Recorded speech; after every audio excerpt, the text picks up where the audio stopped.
Today, we are happy to have a worldwide leading Agile leadership coach, Mr. Christian and Johannes. Hi, Jolene.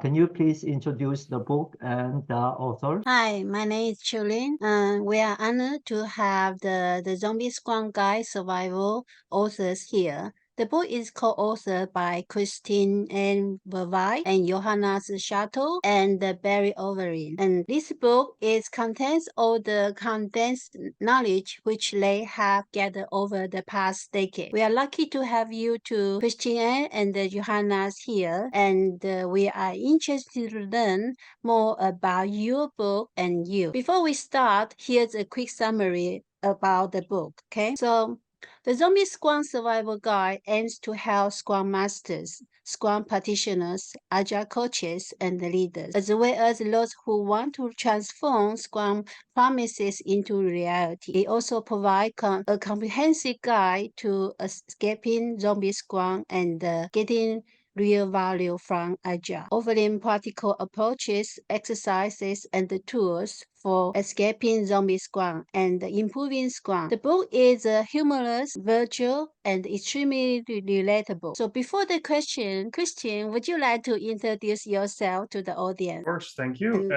And first of all, it's an honor to be here and to be here to help to present the book that we wrote, the Zombie Scrum Survival Guide, and the Chinese translation. My name is Christian Verwijs. I'm from the Netherlands. I live in Utrecht. It's in the middle, together with my wife and my cat. I think we're going to talk about my cat later. I used to be a PST at Scrum.org, professional Scrum trainer, but I have a background as a software developer, as a Scrum Master, as an Agile coach, and also as an organizational psychologist. And these different perspectives are basically what you find in the book. And these days, I'm building a software product that is designed to help teams improve. And it's based in part on the book, but we'll talk about this more later, I would imagine. Thank you, Christian. So, Johannes, could you please also introduce yourself to the audience? Thank you. Sure. I just also want to say again, like, what a pleasure it is to be here and how thankful we are for the whole translation and also the opportunity to see people here and interact. It's always a pleasure. Yeah, so I'm Johannes. I'm from Hamburg in Germany. I have two boys. I'm an organizational consultant. I help organizations redesign their work, gain flexibility and deal with complex environments. And yeah, that's what I do in my daily life. I also have different certificates, mostly with the Scrum Alliance. And I had the pleasure of writing this book with Christian and Barry, who are not able to be here today, unfortunately. Okay, thank you for your introduction. Now let's begin today's question. On your Christian, on your LinkedIn, you described that your cat as a crazy cat. How crazy is your cat? We are so curious about it. Yeah, I didn't remember putting that on LinkedIn, but you found this, so that's really cool. My cat used to be really crazy when she was a little bit younger. She's an old lady now. She's 13 years old, so she is sleeping next to me on the chair here.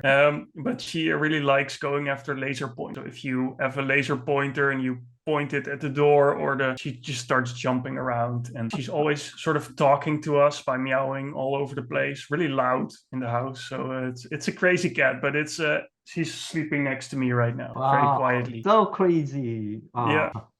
And the second question, how did you first come across Scrum, and what made you focus on and research on zombie Scrum? Yeah, what a nice question. I think I started my first experiment with Scrum in 2009, around 2009, 2008. That was at the company where I worked at the time. It was a fairly small company, 20 people, but we were building a lot of mission critical software products for customers. And I was looking for different ways to organize work and to manage it. And I was also a developer and a project manager at the time, was basically doing everything at the same time. And Scrum was becoming popular in the Netherlands around that time. So I just started experimenting with it, and we all really liked it. we as an organizational psychologist, I really recognized a lot of things in Scrum that make sense from a scientific perspective. Also, so it was a good opportunity to start. The team liked it, and well, the reason why we focused on Zombie Scrum was mostly driven because I visited many different companies at the time, and I started training other companies in how to use Scrum and other teams how to use it effectively. But I discovered that in a lot of organizations, people said they were doing Scrum, but when you actually started looking at what they were actually doing, it kind of looked like Scrum, but it wasn't working. So the teams weren't happy. The customers weren't happy. The product wasn't of high quality. So something was going wrong. And that's how we started researching Zombie Scrum. Wow, so it's the origin of the Zombie Scrum. And the next question, both authors can answer. So who wants to answer it? The question is, under what circumstance did the three authors develop this idea, the experiment, the Zombie Scrum, and collaborate to write and publish this book? What are you expecting the readers will gain from this book? Nice. Yeah, I think there are multiple questions in there. And so we actually, initially, we didn't start out with a big plan or a big vision. We got together, and what we discussed was how we can actually provide value to the community best. And like Christian outlined, one of the things that we noticed was that we've had, at that point, we had such great experience using Scrum, and then we saw other companies, and it was completely different. Something that we felt really sad about and wanted to kind of look into, like how does this happen that like our difference is so different, our experience is so different from the experience that other people have. And initially we just started with a session at the Scrum Day Europe and also a blog post. And we weren't sure about what the response was going to be, whether the metaphor was working for people, or maybe even if someone would find it offensive. And the response was just so overwhelmingly positive in any way that we thought, okay, like what else can we do? And then we decided to take a further step and wanted to create like a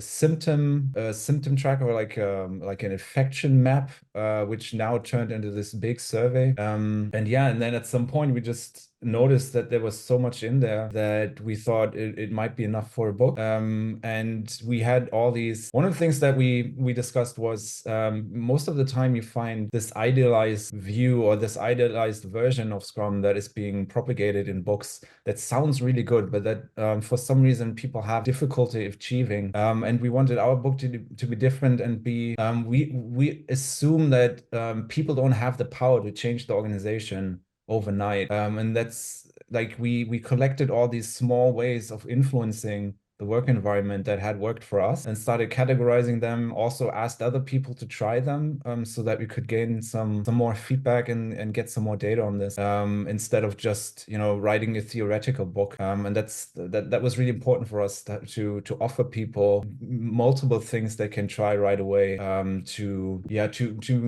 make some small success, and help that feeling of getting stuck that is often prevalent in Zombie Scrum environment. Christian, is there anything you want to add? No, I think that was a great answer. Well, the only thing maybe is that, and that you already said this, Johannes, but just to emphasize that we've had really good experiences working as part of Scrum teams, as part of Agile teams, and we wish this for all other teams that are developing software. And we wrote a book because we know how hard it sometimes is to make it all work, or maybe it often is very hard.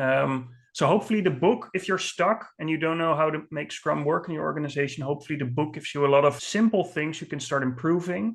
There are also some bigger tips in there, but just to also experience the fun of working with Scrum effectively, because it's a lot of fun. Got it. And how long is the time you write this book? Ooh, that's a good, I don't know. I think we started writing quite early after this Scrum Day Europe conference, but it took a while to actually finish the book. Actually, we finished the book during COVID, because we all were spending time at home anyway.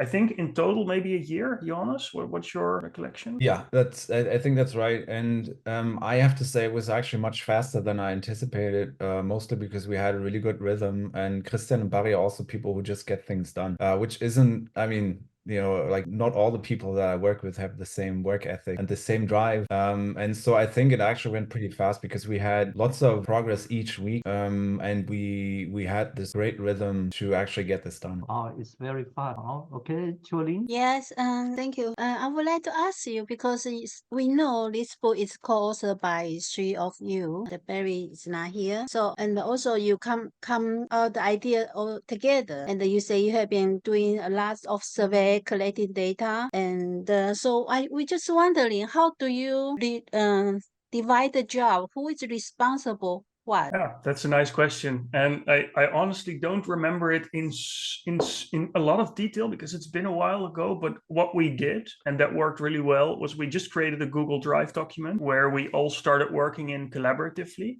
So Johannes was typing, I was typing, Barry was typing, and we could see each other type. And I think each of us took one chapter to sort of write a first version of it. And then we started expanding it together. And the book has a lot of experiments. I think we have over 40 experiments in the book that are very practical, easy to do things that you can do just after reading the book with your team and in your organization. And I think each of us wrote at least 10 of those, and then we put them together. That's my recollection of how we organized the writing. But Johannes, do you have a different memory of this? Or? Yeah, I think what was really crucial was that we would have weekly check-ins. So essentially, we actually used Scrum, this book. Yeah. And then during these check-ins, we would inspect our progress since the last time. And then we would kind of make a forecast or a rough idea of what we would tackle, what we would like to tackle next week. And then often we would I remember that we would often define the purpose of each chapter and then also of certain segments within the chapter, and so that we would be aligned of what is this supposed, like what content is supposed to be transported to the reader, and then individual people would take care of this to flesh it out and actually write the actual text, and then the other two would enhance it and correct it and add things to that. So there was always this general I would say alignment on the purpose of specific parts of the book, then individual work, and then collaborative improvement. Yeah, and we did it iteratively and incrementally, and I think that's one of the challenges is you cannot incrementally release a book because the book is printed and then it's there, but we made sure that each chapter was done and there was a good flow in it. So you actually saw that for writing the book, using principles of Scrum also works really well. Okay, that sounds nice. And also this Zombie Scrum is quite a virtualized book title. So where did you come out with the Zombie Scrum, this name? And we are so interested about, and also we're just curious, did you get this from anywhere else? I mean, yeah, we did.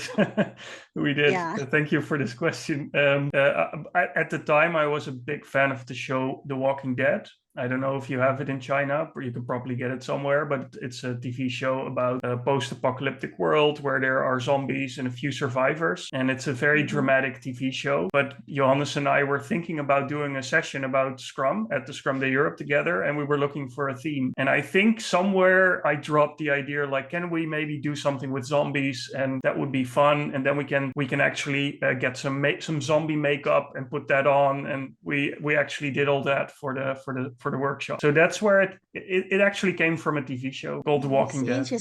Yeah. Very interesting. Because it's a very, how to say, it's very lively to describe the theme sometimes if it's not working as you want. Yeah. So also, sorry. Go ahead. Please go ahead. If I interrupt you, sorry. No, what I wanted to add is that we were looking for a metaphor, some visual way to explain what it feels like to be in a Scrum team where it's not really working. And once we picked the zombie metaphor, it really made a lot of sense, because a zombie is someone who looks alive but's not really alive, and that's also what's at the heart of zombie Scrum. It looks like Scrum, but it doesn't have the beating heart that's supposed to be part of Scrum. Yeah. Okay.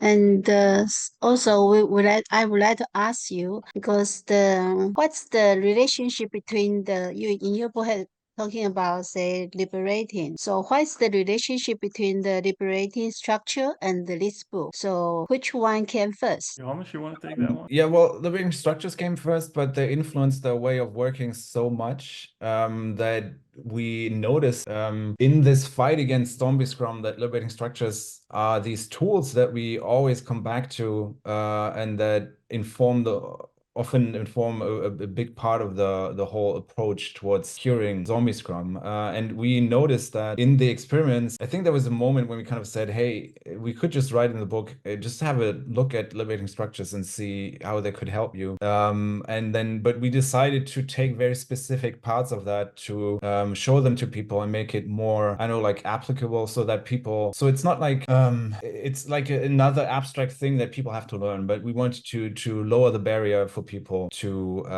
make sure that they actually find it useful and it's easy to apply. And also we were fortunate to spend a lot of time with Keith and Henry, the developers of liberating structures, and they have, so their background is complexity theory, which in my mind is fully compatible with Agile, and so there's a lot of thinking that is kind of woven into the book that was influenced by Keith and Henry, and we decided to ask Henry to write the foreword for the book because of that, because we just wanted to acknowledge that liberating structures is a big part of bringing that liveliness back into Scrum environments, in our opinion. Okay, thank you for your answer. So the next question I will pass to Roger, please. It's my turn again. And in both of your perspective, what is the zombie scrum?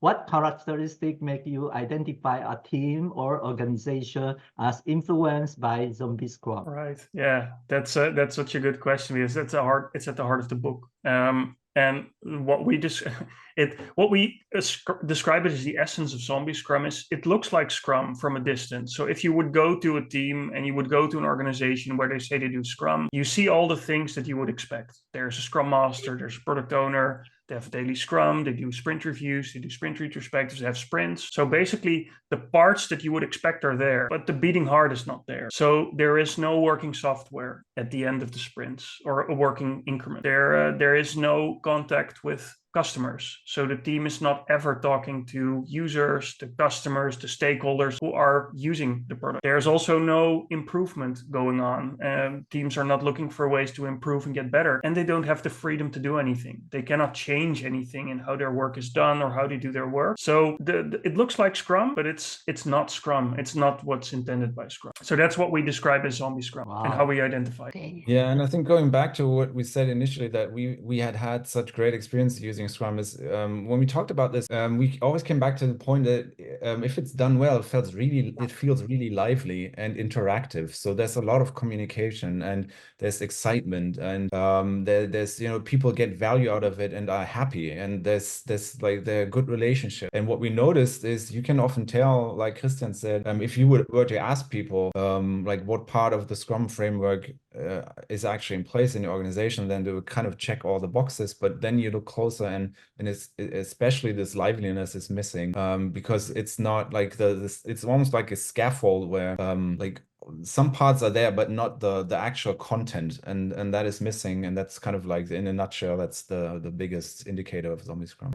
And good news for us, the audience is 102, more than 100 person involved. Okay, and then next, how do team culture and value play a role in overcoming zombie Scrum, and how can a culture can be established that is conductive to avoid zombie Scrum? Christian, I'll let you take this one. Oh, yeah, sure. This of course, culture is a big thing in the creation of zombie Scrum or recovering from zombie Scrum. And that also, we cover this also in the book. Like, there are certain values in a company culture that may make it hard for Scrum to work, and then it becomes zombie Scrum.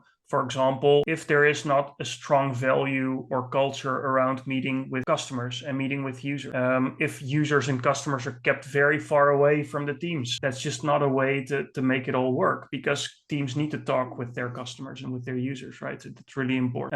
And I think culture is also important in the degree to which it encourages teams to learn, to make mistakes, because you will make mistakes as a team, that's inevitable. But if those mistakes are punished, then people will not experiment, because they won't make mistakes. And I think that culture of learning and experimentation is really important if you want to make Scrum or pretty much anything work in an organization.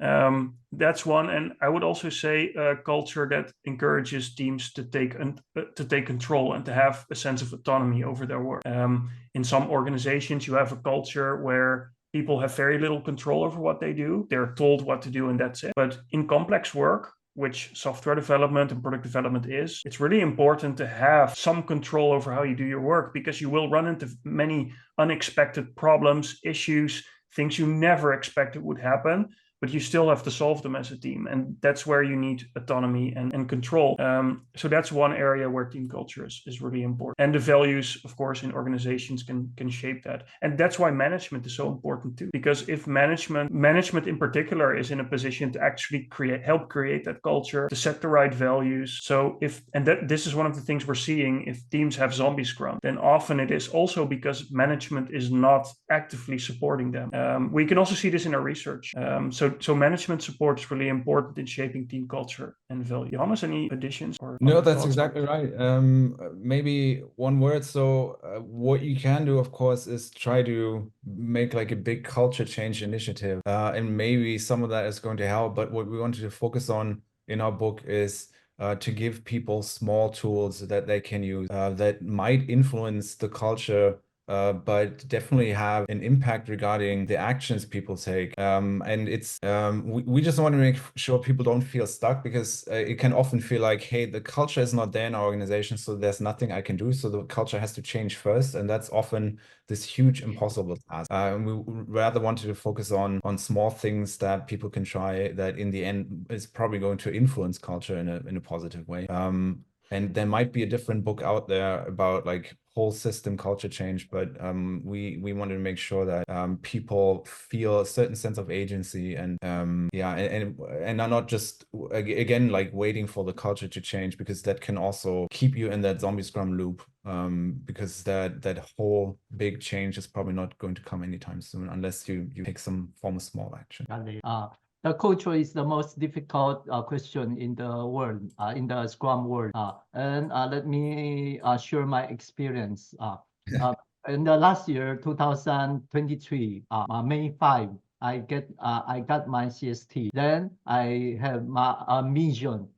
I need to train 100 CEO into CSM because I have a lot of CEO friends, so I invite them to take the CSM. Then once they have the CSM, they know what is Scrum. So when they support the Scrum environment or support the Scrum team, the culture will be better. And the successful rate will be better. That's my experience. Until now, I have trained about 120 CEO into CSM. That's my achievement. Great achievement. Okay. The next one is what is the most complex problem to overcome you have encountered with zombie team? Yeah, I think that actually relates to that culture question again.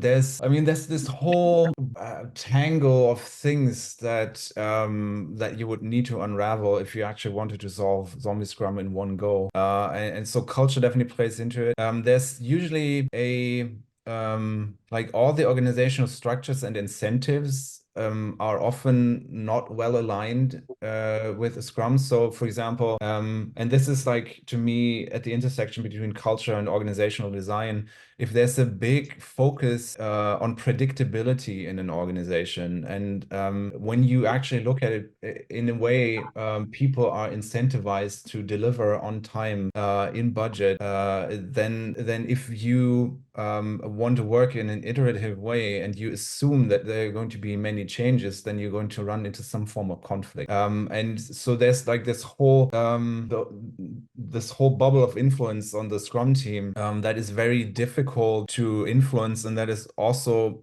most of the time not in the sphere of influence of the Scrum team directly. So you would have to work with the rest of the organization, but most of the time you don't have any kind of mandate to do that. So there's like often management wants the development teams to do Scrum, but don't want to change anything else in the organization, and then kind of just expect everything to go the way it used to go. But what they don't realize is that Scrum, in a way, I think, how did we describe it? I think we called it a crowbar, right? So it's so you kind of often feel like, okay, these dev teams are just going to do these funny iterations, and that's fine. But what happens is that Scrum creates a lot of tension, and then most of the time, what happens is that people start changing Scrum, or make sure that Scrum fits the organization, but never ask the question of how can we make the organization fit Scrum. So what would need to be, what we need to change in order for Scrum to work well in organization, because it often goes against the values, against the culture, against the incentives that are already present in the organization. And at least in Europe, that's very often, it's like especially in Germany, predictability, like aversion to risk. So if you run into any kind of change or discover something new, then you didn't really do your job in the beginning, because you were supposed to anticipate that. And it's kind of funny because Scrum is a framework that is based on the assumption things are going to change, and that's exactly why we're doing this. And so if you have the whole organization kind of going this way, and then you have Scrum teams assuming like lots of change and discovering new things, then you create this tension, and that often results in zombie Scrum, because the rest of the organization is going to fight back, or it's kind of to subdue the Scrum team. So do you think that's accurate, Christian? Perfect. That's a great answer. Nothing to add. Okay. Would you please share the most impressive case or critical action that makes Zombie Scrum team alive again? Oh, that's nice. There are many different actions that I would consider to be critical, and some we have a lot of examples of that in the book. So the book contains a lot of cases where we describe sometimes a funny thing that happened, but sometimes also a big leap that we made with a team, or a team that we were working with at the time. But one example of a critical action that I think is always a good starting point for teams that are struggling to make Scrum work is to talk with your customers, to talk with the people that you're building this product for. Because a lot of development teams, a lot of Scrum teams don't interact with their stakeholders. They don't know who they are. They don't know who the users are. They don't know who the customers are. And one of the things that works really well is start inviting those people to come to your sprint reviews, or do a sprint review with Zoom like we're doing now, and make sure that you have a couple of users in the sprint review as well. One of the things we did, one of the things I experienced with a team that I was part of at the time that wasn't used to talking to customers. At some point, we had to build a new product for a customer, and we actually decided to move the whole team to the company's office. So we got an office next to the CEO of the company, where we could sit as a Scrum team. And for some of the developers, this was quite scary because they'd never been to a company site. They were used to working in their own office. But over the weeks that we worked there, it created a very nice atmosphere, because customers or users would just walk in and would come with ideas. And it was really easy for the team to ask users to test something with them and to get feedback quickly. All the sprint reviews we also did at the company, the company that was our customer, and the CEO would often join in, just walk in and take a look at what the team was working on. And just the whole dynamic of working with Scrum started to make so much sense to this team now, because all of a sudden the customer and the user weren't very distant, abstract words that they sometimes heard but had no idea who they were. But now they were actually walking into the room. They were given a keyboard and a mouse to click through new features that they were building, and that changed everything for that team. And that's just one example. But doing something like this, getting very close to your customers and your users, I think that's one of the best things you can do with any Scrum team. I think we would need to add that in the book, we talk about the stakeholder treasure hunt. Because Scrum just describes the stakeholder and doesn't specify what that is. And what we found was that when we talk to zombie Scrum teams, they would often say, yes, we're closely aligned with our stakeholders. So yes, we're talking to our customer. And then you would kind of look at who are these people, and it would just be someone else very close from inside the company. And if you actually look at like who's going to use this, or who needs this value that you're delivering, then you would need to go outside of the company, or you would go deeper, and then that's where the contact often stops. So I absolutely, like Christian, I would have said the same thing, because this really looks at the value side on the question of, are we actually delivering the value that we're supposed to deliver? But the way that teams often kind of weasel around this is by just declaring someone very close to the team a customer. And that's, I just would like to add that this is maybe one of the interventions of clarifying who are we providing this value to, and is it actually the people that we're talking about right now? Yeah. And I can imagine that everyone who's listening to this and the people that are going to read the book are going to think, yes, good idea, but how do I do this? That's super hard. Like, how do you actually do this? So the book actually contains, I think, 12 different experiments for particularly this area that are simple to do. You shouldn't need permission from anyone else. It should be something that you can do with your team starting tomorrow after you read it in the book. And that's what we really wanted to do with the book. We want to clarify, these are issues, these are things you should do about it, and here are 10 concrete strategies, practices that you can do with your team to make that happen. Your book will be published at the February of 2024, next month. Cool. We're looking forward to that. I believe your book is going to help a lot of people. So the following question, I would like to ask the question related to the book. So how did you find the novels, TV series, movies, and the course related to the zombies? Did you read them all, or did the team brainstorming them somehow? Oh, that's a nice question. Yeah, every chapter starts with a quote from something that has to do with zombies. And actually, I read a couple of those books, but not all of them. I think that Johannes read a couple, Barry read a couple, so we sort of put our minds together. And for some chapters, I think we also just used internet to find quotes that made sense for that particular chapter. But quite some are from books that we've read about Zombie Scrum. I think World War Z is one of those books that's commonly mentioned. That's a book that I've read. I think Barry's read it. I don't know if Johan read it, but it's a great book about zombies. Okay. In your book also has some about the zombie Scrum checker. So how did you decide the test questions for the zombie Scrum checker? Was it according to the Agile principle or something else? Yeah, thank you for this question. You want me to take this first, Johannes, and that you add? So what we did there, the whole idea that we had with this survey was that we all Johannes, Barry, and I strongly believe that if you say something, you have to ground it in evidence or data, because it's very easy to say things that sound good but are not true at all. So one of the things we wanted to do was send out a survey to as many Scrum teams as we could to collect some data from them so that we could present this in our book. And our book contains one of the first versions of this, but since the book was published, the original version in English, we collected a lot more data, and we've actually now done a scientific study on it that's also been published in an academic journal.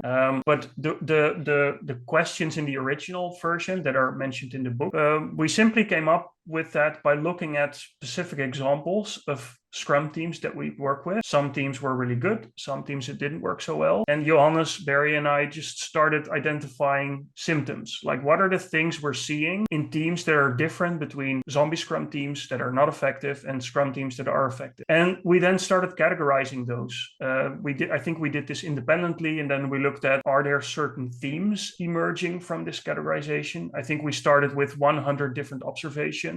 Like for example, a team that seemed to work well had a lot of interactions with their customers. They were showing up for the sprint review. But in teams that were not effective, there were no customers present at sprint review, and teams never talked about customers. So that's one example. But we categorized those into four themes, if you will, or factors. And those are the factors that we also use in the book. So that's ship it fast. That's one group of things, like teams that are effective, ship fast.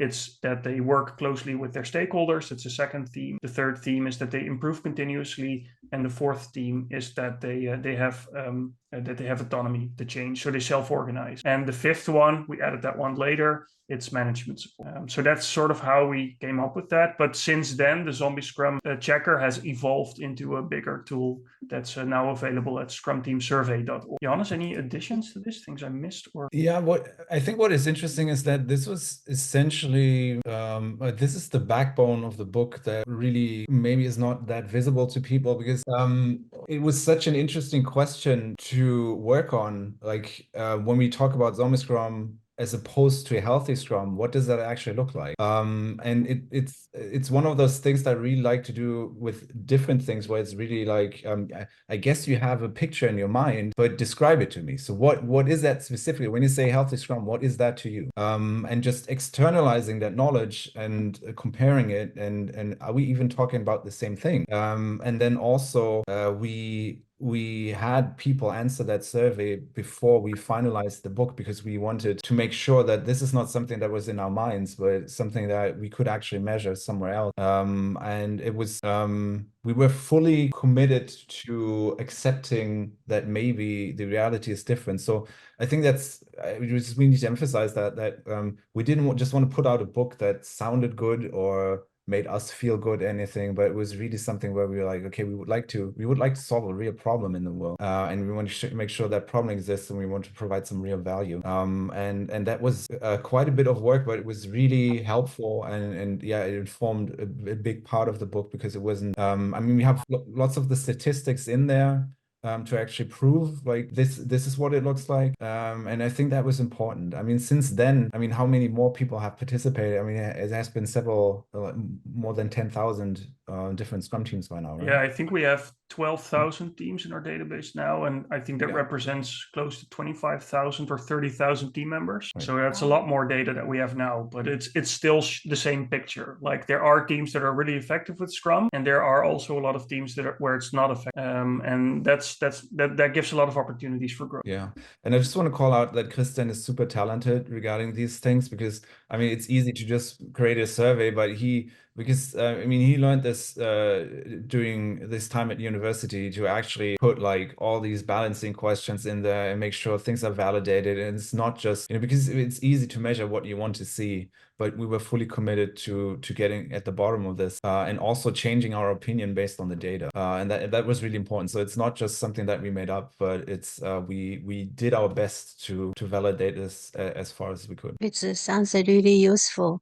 So, and also when you are writing this is a Zombie Scrum survival guide, have you ever met any big challenge? I mean, or what are you proud of about this book? And what is your hope for the impact of the book? Johannes, you want to start? Yeah, go Sure. ahead. I mean, the big challenge I would say is, so we weren't sure about acceptance. And we tested this, but one of the fears was that that zombie Scrum metaphor was offensive to people and not helpful. And we were pleasantly surprised in the beginning when we tested it, that people really liked it, and that's also why we decided to go forward with it. But especially when COVID hit, we weren't sure if that might be the end of the book, because during our workshops, we would hand out surgical masks to people to protect themselves from the zombie virus. And then we were really worried about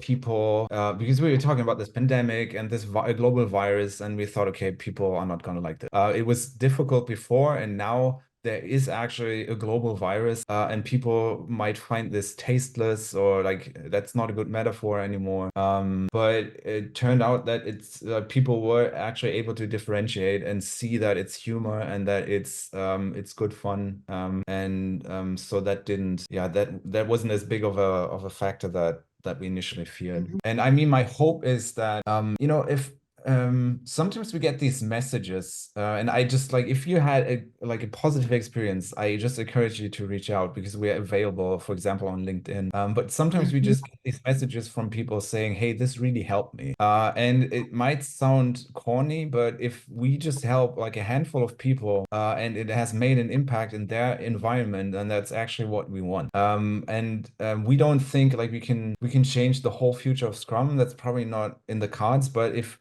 if there are individual people who say this has had a positive impact on my working environment, that's really what we're looking for. Okay, thank you. So next question, Roger. And work culture in Europe, the United States, and Asia are entirely different. So how can this book be used to improve the problem of zombie Scrum? How can we make zombie Scrum experience more localized? Such a good question. Yeah, I've never been to China, so I don't know. And China is a very big country, so I can imagine that it's even culturally very different between parts of China and even Asia, of course. So I don't know what parts of the book might be trickier in China than it is, for example, in the United States or in Europe. And Europe and the United States are also very different, by the way. And even like Johannes just mentioned, in Germany, Germany and the Netherlands are like right next to each other, but they're completely different countries with completely different cultures. So it's always interesting to see what parts work in a culture or not. In general, I think what we write in the book is something you can say that applies to any Scrum team in any country. How you apply certain practices from the book, that might be a little tweaked to a local culture. So I can imagine some of the experiments that we have in the book are all about doing something that's bold and not asking for permission from a manager to just change something. And I can imagine that in some cultures that will be much harder and will not be appreciated at all. Whereas in other cultures, that's more acceptable. And then you can ask for forgiveness if it didn't work out, and that's okay. One funny thing or interesting thing is that if we look at the data that we have right now from 12,000 Scrum teams from all over the world, interestingly, teams in Asia are actually a little bit more effective than teams in Europe and teams in the United States. So Scrum seems to work really well in Asia. And I think Johannes, I, and Barry would love to learn what parts of the book work really well, but also what other things that you are going to see when you apply it in China or elsewhere in Asia. That's really interesting for us. And we can just recommend, so we kind of envision these zombie Scrum resistance cells. So in different countries, small communities of people helping each other out. And we would like to see people take initiative in adapting it to the local environment. And I think it's great if there are communities of people helping each other in that regard. So there's nothing in the book that has to be done exactly the way we specified. It's always great to just think about like what's the principle behind this and how can we apply it locally. That's something that we absolutely encourage. So if there's anyone wanting to start something like a Zombie Scrum meetup or some form of community, then please go ahead. So we fully sanction this and encourage it. And this might be a big part of this, like how can we adapt this to our culture? Yeah. Now it's 10 minutes to end. So I invite audience to have a Q&A with you. 在座的来宾，我们因为在10分钟就结束了，要拍大合照结束哈。那有谁要提问呢？ We're about to end in 10 minutes. If there anyone want to raise questions, and you can ask in English directly. May I? Yes, yes. I would like to be the first one.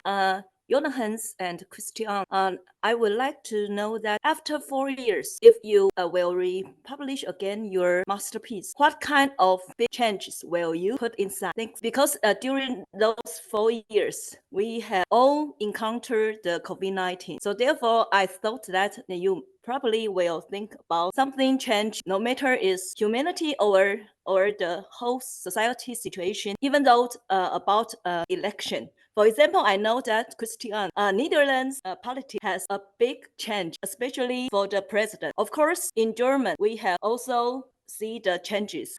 During these days, we know that France, they also change their special leader about the Congress. So I would like to know that what's your opinion about after 4 years? Thanks. Oh, wow. That's a great question. Thank you for asking. And you're very well aware of what's happening in such a small country as the Netherlands. that's incredible. I think Universiteit. That's great. But one thing that I think that we would add to the book if we would update it is one of the things that changed everywhere due to COVID is that people started working from home more. Obviously, during the pandemic, everyone was working from home mostly. And some of the experiments in the book, questions that we sometimes get from people is, how do you do this with a remote team? because the experiments that we wrote in the book are mostly designed for teams that meet face-to-face in person. And it's not difficult to modify the experiment for a remote team. It's possible for each of them. But I think in the next version, we would clarify this in more detail so that people that have a remote team can do it remotely. That's one thing that I would change or add. And we've done a lot more scientific research since the book came out 4 years ago, the original version. And it would be nice to be able to include that research in a future version. But for that, we need to sell more books, and hopefully it being available in China in February will help, because then the publisher will be open to making a new version. So these are two ideas that I have, but maybe Johannes has more. Yeah, I was going to say the same. And then the part of management support, I think that could be a bit more pronounced in the book. And we actually, after we published the book, we were briefly talking about publishing a version specifically for managers. So like the Zombie Scrum Survival Guide for management. And I think there could be a bit more in there about management support. And maybe I personally would go a bit deeper into underlying principles behind Scrum. I think we did a pretty good job. So what we didn't want to do was like reiterate how Scrum works. So we focused on complexity and how Scrum plays into this. I think there's potentially a bit more valuable work in like the underlying principles and how to apply these. And I think those are the candidates for the new version. Okay, thank you. And we have 7 minutes more. Second question. May I still can seize this very precious chance? I hear you both mention about your kids and Johannes. May I know that what kind of your opinions about in the future? Because education is always the fundamental of every, no matter its country or nation or race. So I would like to understand that you had already two kids, and also Christian, you not only human being but also the animal. So what's your opinion about this kind of experience, and will be their new impact? We had already found that millennials, they have a kind of situation about anti-war. Even worse, they probably will like to do nothing. So I would like to know that both of you are fathers. So I would like to know your opinions about education. Thank you. Yeah, super big topic. I mean, my oldest son just started school, so that's highly relevant. I have to say what I'm worried about is I think, at least in Germany, the educational system is not changing fast enough because the way we access information has completely changed. And now with the beginning of AI, it's going to accelerate to an unprecedented level. And I'm not sure how our society and especially the educational system is going to adapt to this. I feel confident that I can help my sons making sense of this. And I think what we often see is with all these developments, I think we're often afraid of the things that are going to stop existing or not exist in the same way, but we're not great at imagining the new possibilities. And I think I can see a future in which my kids maybe do not necessarily have to work, but I'm pretty sure that there is some kind of purpose that they would like to pursue or engage in some form of activity that is not necessarily work. And I fully intend to help my sons, in that environment and help them find something that is not just social media and lying on the couch, I would say. Christian, what about you? Yeah, I love the question. It's a big topic. I'm not a father myself, but I do have nieces and nephews. And what I hope for them is that when they start looking for work, and they're very young now, so it will take a long time for them to start looking. But I hope they can find work that is fulfilling, has a sense of purpose, gives them freedom to do things and learn new things. And if I look at how many companies still organize work, it's very bureaucratic. It's very top-down, hierarchical, and of course this is different in different countries, but in Europe and in particular in the Netherlands, what people, younger generations don't want a manager who's telling them in detail what to do. They want to explore themselves what they can do. They can figure out a lot on their own. And I really hope that my nieces and nephew will work in an organization that gives them that freedom. And that will be important, because if companies don't change how they organize work, then it will be harder and harder to find talented people. And that's necessary everywhere. Okay.